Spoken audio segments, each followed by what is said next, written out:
حضرت والا فرماتے تھے کہ تسبیح اپنے ہاتھ میں رکھا کریں، جب جیب میں رکھا کریں، جب جیب سے تسبیح نکال لی، مارکیٹ میں جا رہے ہیں، اگر ایئرپورٹ پہ جانا ہے، مارکیٹ پر جانا ہے تو تسبیح بھی موٹے دانوں کی رکھو۔ آج کل لڑکیاں داڑھی والوں کو بھی اشارے کرتی ہیں، جب دیکھیں گی کہ سر منڈا ہوا ہے، تسبیح ہاتھ میں، بھاگ جائیں گی، کہا یہ تو بہت آگے جا چکا ہے، پوائنٹ آف نو ریٹرن پر پہنچ چکا ہے، ایسے بھاگو۔ تو کسی نے کہا کہ حضرت والا تسبیح ہاتھ میں ہوتی ہے تو میں اس لیے نہیں رکھتا ہوں کہ لوگ مجھے نیک سمجھیں گے۔ تو حضرت نے حضرت تھانوی رحمۃ اللہ علیہ کا ملفوظ فرمایا کہ آپ کیا سمجھتے ہیں، لوگ آپ کو بدماش سمجھیں؟ لوگ نیک سمجھتے ہیں، سمجھیں، آپ اپنے کو نیک نہ سمجھیں۔ فرق ہے، جملوں کا فرق سمجھیے گا، کہ لوگ آپ کو نیک سمجھیں، سمجھتے رہیں، آپ اپنے آپ کو نیک نہ سمجھیں۔ کسی نے کہا حضرت اب مجھے یہ اعلی کبر لگتی ہے تسبیح، اس کی وجہ سے تکبر آ جائے گا۔ فرمایا کہ آپ عجیب آدمی ہیں، آپ کے ساتھ زنا کا آلہ بھی تو لگا ہوا ہے، زنا نہ کروں تو تسبیح ہے، آپ کو لگتا ہے آپ تکبر نہ کروں، کہ بس آئندہ سے تسبیح رکھوں گا۔ تو اس لیے سب دوستوں کے پاس تسبیح ہونی چاہیے۔ ذکر کرنے کا کیسے مجھے یقین آئے گا کہ آپ پابندی سے ذکر کرتے ہیں، صرف جمعرات جمعہ ذکر نہیں کرتے؟ جب ذکر ہوگا، جیب سے تسبیح نکلے گی تو اس کا مطلب تسبیح پڑھنے والا ہے یہ۔ اور یہاں ایسے رکھنا منع نہیں ہے، یہ تسبیح فاطمہ تو ہم انگلیوں میں پڑھتے ہیں نا، تو اگر کوئی انگلی پہ پڑھ رہا ہے منع نہیں، لیکن تسبیح کا ثبوت تو ہونا چاہیے نا۔ حضرت ابو ہریرہ رضی اللہ تعالیٰ عنہ کے پاس کسی نے حضرت سے عرض کیا، بہت سے لوگوں کو منہ کی بواسیر ہوتی ہے، بولنا لازمی ہوتا ہے ان کو، کہ حضرت یہ تسبیح کا ثبوت تو ہے ہی نہیں، حالانکہ جس چیز یہ مائک کا ثبوت ہے، یہ اسپیکروں کا ثبوت ہے، یہ پنکھے کا، یہ ماربل کا یہ ثبوت ہے، دریوں کا ثبوت ہے۔ حضور صلی اللہ علیہ وسلم نے سجدہ فرمایا، پیشانی مبارک کیچڑ آلودہ ہو گئی، بارش آئی ہوئی تھی مسجد نبوی صلی اللہ علیہ وسلم میں۔ اب دیکھو سب کی سب چیزیں حضور صلی اللہ علیہ وسلم کے وقت میں تھیں نہیں تھی۔ بدعت نام کس چیز کا ہے؟ بدعت نام احداث فی الدین، احداث للدین کا نام بدعت نہیں۔ یہ اس کو اگر کوئی دین سمجھے گا، مائک کو، بدعت ہو جائے گی۔ ہم نے اس کو دین نہیں سمجھتے، ہم جہاز کو دین نہیں سمجھتے۔ بہت سے لوگ کہتے ہیں چلو پھر اونٹ پر سفر کرو، جاؤ اونٹ پر لاہور، جہاز کیوں استعمال کرتے ہو؟ اب یہ ان لوگوں کے دماغ میں خلل ہے۔ بیوقوف، ہم نے جہاز کو فرض نہیں سمجھا، ٹرین کو، بس کو فرض نہیں سمجھا، اس کو دین نہیں سمجھا۔ یہ مائک جو ہے دین کے لیے ہے، دین نہیں ہے، دین کے لیے ہے، دین کے نشر و اشاعت کے لیے، اوپر نیچے منزلوں میں آواز پہنچانے کے لیے۔ عید کے دن کیا ہوتا پھر بتاؤ آپ، بیسمنٹ والوں کو کیا ہوتا پھر؟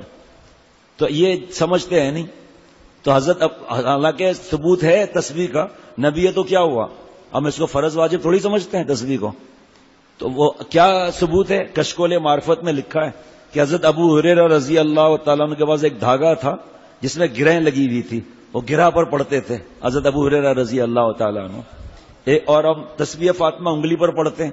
تو ایک صاحب نے مجھ سے کہا، جب میں تسبیح الٹے ہاتھ پر پڑھی تو مجھ سے نماز کے بعد، ذکر کے بعد مجھ سے ملا، جاننے والا پرانا، کیا توبہ کر توبہ۔ میں توبہ تو اللہ تعالیٰ آخری سانس تک کرنے کی توفیق عطا فرمائے۔ بھئی کیا ہو گیا؟ کہ اس الٹے ہاتھ سے صفائی کرتے ہو نہیں کرتے ہو، استنجا کرتے ہو نہیں کرتے ہو؟ میں نے کہا ہاں۔ اس پر اللہ کا نام پڑھ رہے ہو؟ مجھے آئی تو ہنسی، لیکن ظاہری بات ہے، شیخ زندہ باد حضرت والا سے پوچھا، فرمایا اس بیوقوف سے کہو کہ جب مسجد میں جائے تو یہاں پر اسکرو فٹ کروا لے، اس ہاتھ کو گھر میں رکھ کر پھر جائے۔ ایسا ہاتھ نجس صفائی کرنے والا اس کو مسجد میں لے جاتا ہے؟ اور قرآن پاک بھی ایک ہاتھ سے پڑھو اور ایک ہاتھ سے پرچے بھی ایسے کرتے رہو، ایک ہاتھ سے پڑھو قرآن پاک کو۔ اور کھانا رزق، اس کو تو پلیٹ کو دو ہاتھ سے پکڑیے، ایک ہاتھ سے پکڑو بھائی۔ ان جاہلوں کے متھے ہی مت لگو، جب صفائی ہو گئی تو ہاتھ پاک ہو گیا۔ فرمایا پھر اللہ کے گھر میں بھی ایک ہاتھ چھوڑ کر جانا، اور جب دعا مانگو تو ایک ہاتھ بیچ سے نکال دینا، یا اللہ اپنی رحمت سے کرم فرما لیجئے۔ اس ہاتھ، ایک آدمی تھا نماز کونے میں پڑھ رہا تھا، اس کونے میں، اس مسجد میں نہیں، مثال دے رہا ہوں، ٹانگ باہر نکالی ہوئی تھی، مسجد سے باہر ٹانگ نکالی ہوئی تھی۔ کہ کیوں؟ کہ پانی کم تھا، پیر دھونا رہ گیا، اس کے اسے مسجد سے باہر نکال رہا ہوں۔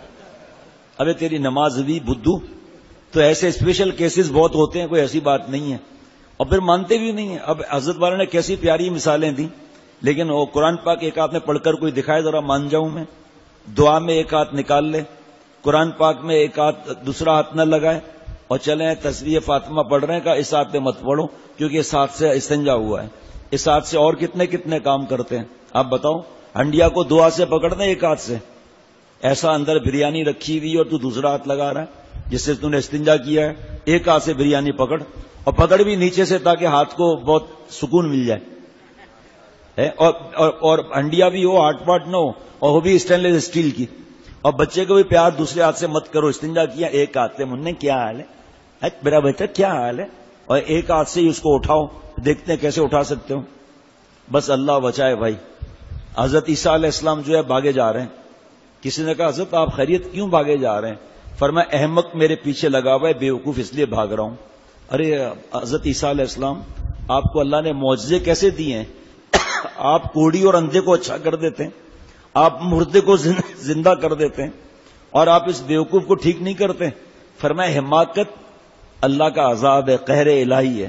اللہ کے عذاب کا مقابلہ انبیاء علیہ الصلوۃ والسلام بھی نہیں کر سکتے. ہم کیا کریں گے؟ اسی حماقت کی وجہ سے آدمی اللہ سے دور ہوتا ہے, اور اصلاح والے راستے میں حماقت ہے ہی نہیں. انسان ہے, ہم سے بھی غلطیاں ہوتی ہیں, ہم بھی گناہ گار ہیں, لیکن سمجھانے کے باوجود بھی نہ سمجھنا, پھر تو اللہ ہی سمجھائے گا. بھائی حضرت نے فرمایا کہ بھائی فجر سفر میں, فرمایا اٹھاؤ اس کو فجر کی نماز کے لیے لوگوں کو. اصحاب آئے, اٹھا کر کا حضرت ایک صاحب اٹھ نہیں رہے. فرمایا بھائی کسی کی نیند گہری ہے, جاؤ اٹھا لو. تیسری دفعہ آیا کہ حضرت وہ اٹھ ہی نہیں رہے, اب تو ان کو اللہ ہی اٹھائیں گے. تو حضرت ہنسنے لگے, کیا جملہ بیوقوف کہ اب اس کو اللہ ہی اٹھائیں گے.